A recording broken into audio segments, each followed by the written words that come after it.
नमस्कार, बहुत स्वागत है आपका। वर्तमान समय में राहु मीन राशि में गोचर कर रहे हैं और ये 30 मई तक हैं। 30 मई के बाद कुंभ राशि में प्रवेश कर जाएंगे। राहु मीन राशि में है और यहाँ पर शनिदेव 29 मार्च को भी मीन राशि में आएंगे और राहु शनिदेव जब एक साथ होंगे तब पिशाच योग की उत्पत्ति होगी। अब ये जो पिशाच योग है, ये बनने के बाद आपकी लाइफ कितनी बदलेगी। सबसे पहले तो हम ये जानते हैं कि राहु का अंतिम चरण समय चल रहा है। अब वो 18 मई को कुंभ राशि में आने जा रहे हैं। हालांकि वो पूर्वा भाद्रपद नक्षत्र में 30 मई तक रहेंगे। तो सबसे पहली बात, मीन राशि में है, यानी जो 12वीं राशि है, यहीं पर बैठे हैं राहु और शनिदेव 29 मार्च को आएंगे। अब ये भाव है मोक्ष का, धर्म का। मनुष्य के जीवन में सात्विक स्थान भी यहीं पे है, इन्हीं से देखा जाता है। दार्शनिक व्यवहार, आपका व्यक्तित्व भी ये स्थान दिखाता है। अगर आप स्वार्थवश कुछ गलतियां कर लेते हैं तब उस अशुभ प्रभाव को कम बृहस्पति ही करता है। अब देखिए, राहु पूर्वा भाद्रपद नक्षत्र यानी बृहस्पति के नक्षत्र में प्रवेश 16 मार्च को किए हैं और यहाँ पर वो 30 मई तक रहेंगे।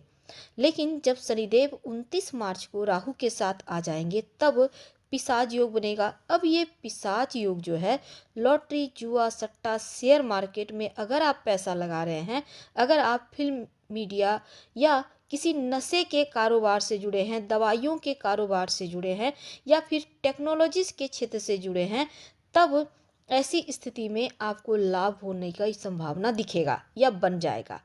राहु स्वयं की इच्छाओं को तो बढ़ाता है और इच्छा को भड़काता भी है, आपको उन चीज़ों को प्राप्त करने की तरफ ले जाता है। और प्रशासनिक क्षेत्र से जुड़े हुए जो लोग हैं, राजनीतिक क्षेत्र से जुड़े हैं, उनके लिए भी ये योग बहुत महत्वपूर्ण हो जाता है। तो इसमें सबसे बड़ी बात होगी कि राहु का जो अशुभ प्रभाव है वो कम होगा, क्योंकि वो देवगुरु बृहस्पति के नक्षत्र में आ गए हैं और राहु खुद देवगुरु बृहस्पति की राशि में भी बैठे हैं। इसलिए अब अशुभ प्रभाव कम होकर शुभ प्रभाव आपको देंगे।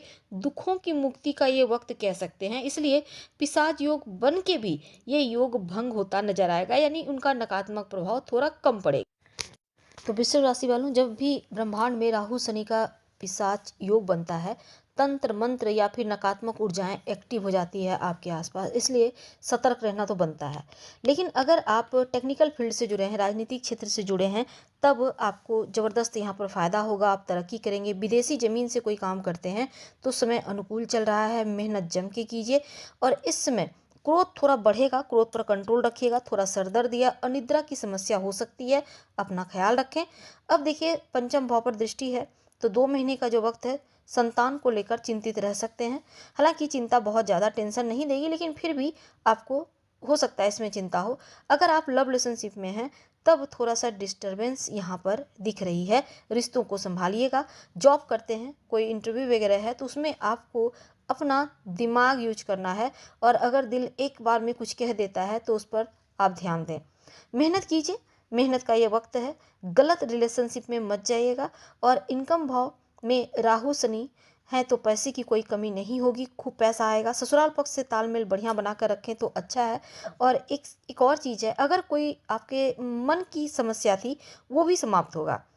विदेश यात्रा, विदेशी जमीन से लाभ के बढ़िया योग बनेंगे। लॉटरी, जुआ, सट्टा, शेयर मार्केट से आपको लाभ होगा। बुद्धि का प्रयोग करें और आगे बढ़ें, क्योंकि बुद्धि से सफलता, खासकर जो विद्यार्थी हैं उनके लिए समय बहुत शुभ है। और राहु शनिदेव आय भाव में बैठकर भाई बहन से प्रॉपर्टी वगैरह को लेकर अगर कोई विवाद था उसमें सुधार होगा, प्रॉपर्टी भी मिलेगा आपको। और वैवाहिक जीवन में थोड़ा सा ध्यान रखें, तनाव ना बढ़ने दें, रिश्तों में सुधार करें। पुराने मित्रों का सपोर्ट मिलेगा, मान सम्मान बढ़ेगा। लेकिन ज़्यादा लालच लोभ मत कीजिएगा। शिव जी की आराधना करें, इच्छाओं की पूर्ति होगी। और वैसे संपत्ति निर्माण की इच्छा है तो यहाँ पर ऐसा भी योग बना हुआ है। हालांकि सफलता प्राप्ति के बड़े रास्ते खुलते दिखेंगे। तो हम आपसे विदा लेंगे। धन्यवाद।